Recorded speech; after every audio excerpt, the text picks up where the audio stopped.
Hello दोस्तों, target फंडा clear में आपका स्वागत है।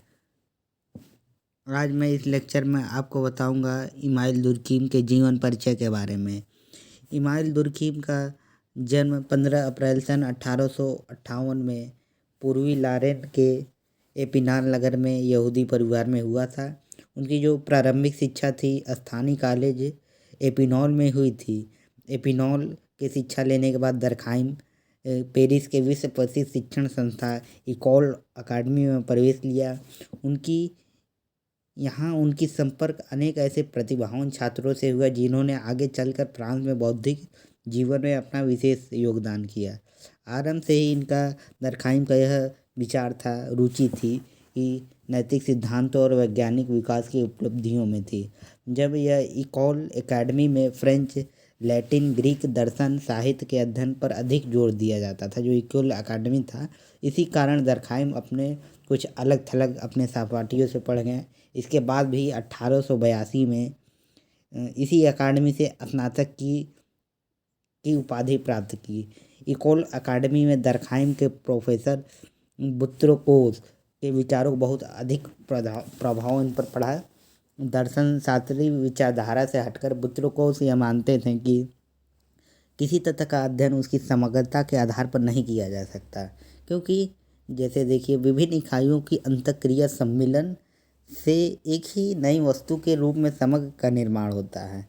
बुत्रोकोस समाज का एक ऐसी सत्ता के रूप में देखते थे जो मनोवैज्ञानिक और जैविक तथ्यों के आधार पर नहीं किया जा सकता है। बुत्रोकोस के प्रभाव से ही दरखाइम ने इतने उससे प्रभावित हैं कि उसी समय इन्होंने सामाजिक यथार्थवाद जो कि सोशल रिलीजन कहा जाता है तथा सामाजिक तत्व जो कि सोशल फैक्ट जैसे सिद्धांतों को रूपरेखा उसी समय यह बनाना शुरू कर दिए थे।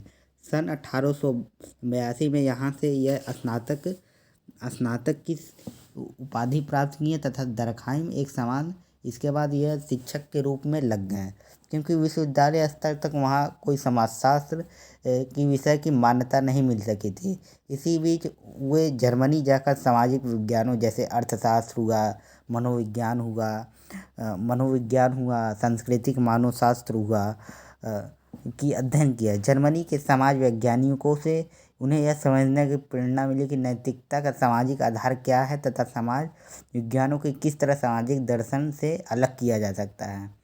उन्होंने जर्मनी के समाजशास्त्री जैसे देखिए गुमलोविज तथा सैफिल की रचनाओं पर समालोचनात्मक लेख लिखा। इन्होंने दरखाइम ने सन 87 में दरखाइम बोर्डियोकॉस विश्वविद्यालय के दर्शन शास्त्र विभाग के प्रवक्ता के रूप में भी नियुक्त हो गए।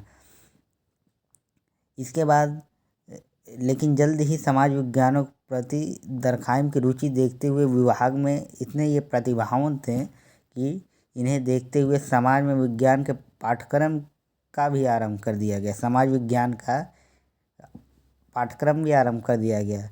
यह एक आश्चर्यजनक घटना थी, क्योंकि इसके पहले जो कि समाजशास्त्री एल्फ्रेड स्पिनोजा जो कि अपने शोध प्रबंध में इसलिए आपत्ति की गई थी, उन्होंने इसकी भूमिका में अगस्त कॉम्ट जो थे, Auguste Comte father of sociology के नाम से इनको जाना जाता है, को निकालना स्वीकार नहीं किया था। समाज विज्ञान का पाठ्यक्रम आरंभ होने के साथ दरखाइम विभिन्न सामाजिक तथ्यों और घटनाओं का समाजशास्त्री आधार पर विचार करना आरंभ कर दिया था। इसके बाद सन 1893 में उन्होंने फ्रेंच भाषा में समाज श्रम विभाजन the division of labour society विषय पर अपनी पीएचडी की थीसिस प्रस्तुत की। इसके 2 वर्ष बाद उनकी पुस्तक समाजशास्त्री पद्धति के नियम the rules of sociological method के नाम से प्रकाशित हुई, जिसमें समाजशास्त्री अध्ययन को एक नई दिशा देने की प्रारंभ कर दी। इसके 2 वर्ष बाद 1893 में तो ये लेबर ऑफ सोसाइटी इनकी पीएचडी थीसिस पूरी की। उसके 2 वर्ष बाद 1897 में इनकी अन्य पुस्तक द सुसाइड प्रकाशित हुई। एक पुस्तक में उन्होंने आत्महत्या से संबंधित बहुत सी आंकड़े एकत्रित करके आत्महत्या को एक सामाजिक तथ्य मानते हुए इसकी प्रकृति को और प्रकारों को विस्तार से विश्लेषण किया। इन पुस्तकों में फ्रांस के बौद्धिक जगत में दरखाइम को एक प्रतिभाशाली विचारक के रूप में देखा जाने लगा। फ्रांस फ्रांस में जब समाजशास्त्र के प्रति विद्वानों की रुचि बढ़ने लगी तो इसका और अधिक विकास करने के लिए दरखाइम ने सन 1898 में इनकी जो प्रमुख जो शोध पत्रिका एल एन्नी सोसियोलॉक्यू नामक समाजशास्त्री पत्रिका का संपादन भी आरंभ कर दिया। इस पत्रिका में प्रकाशित विचारों से नए समाजशास्त्री संप्रदाय का विकास हुआ। दरखाइम संप्रदाय के नाम से जाना जाता है। दरखाइम ने समाजशास्त्री चिंतन के फलू सन 1896 में उन्हें बोर्डियाक्स विश्वविद्यालय से समाज विज्ञान का प्रोफेसर बना दिया गया। इस पद पर वह 6 वर्ष तक नियुक्त किए गए। सन 1902 में पेरिस विश्वविद्यालय में शिक्षा शास्त्र के प्रोफेसर पद पर नियुक्ति किया गया, लेकिन समाजशास्त्र में उनकी उपलब्धियों को देखते हुए इतना प्रतिभावान थे तो वाकई में इनको 1913 में दरखाइम द्वारा संचालित विभाग का नाम ही बदलकर शिक्षा शास्त्र एवं समाजशास्त्र विभाग कर दिया गया। इतने ये प्रकाष्ठ ज्ञानी थे।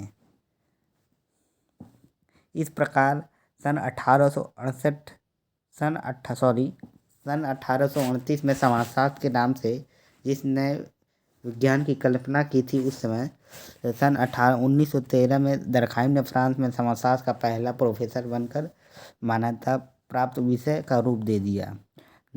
इसके अतिरिक्त दरखाइम ने जनजाति जीवन का समाजशास्त्री दृष्टिकोण का विश्लेषण करना भी आरंभ कर दिया। जनजाति धर्म के आधार पर उन्होंने धर्म के सामाजिक सिद्धांत भी प्रस्तुत किया।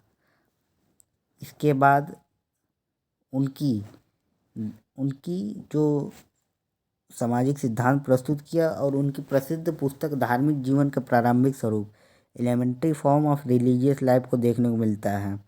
सन 1915 में दरखाइम के युवा पुत्र युद्ध के दौरान मृत्यु हो गई और ये अंदर से बहुत टूट गए थे और सन 1917 में उन्होंने नैतिक विषयों पर समाजशास्त्री दृष्टिकोण से कुछ लिखना आरंभ कर दिया, लेकिन निरंतर इनके गिरता हुआ स्वास्थ्य के कारण इस महान समाजशास्त्री का 15 नवंबर सन 1917 में 59 वर्ष की आयु में इस महान विचारक का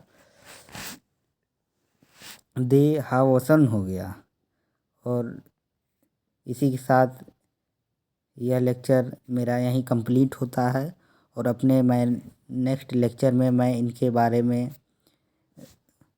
इनकी कृतियाँ और सोशल फैक्ट, इनकी क्या थ्योरी थी, division of labour, suicide theory इनकी क्या थी, इसके बारे में मैं अगले वीडियो में मैं आप लोगों को बताऊंगा।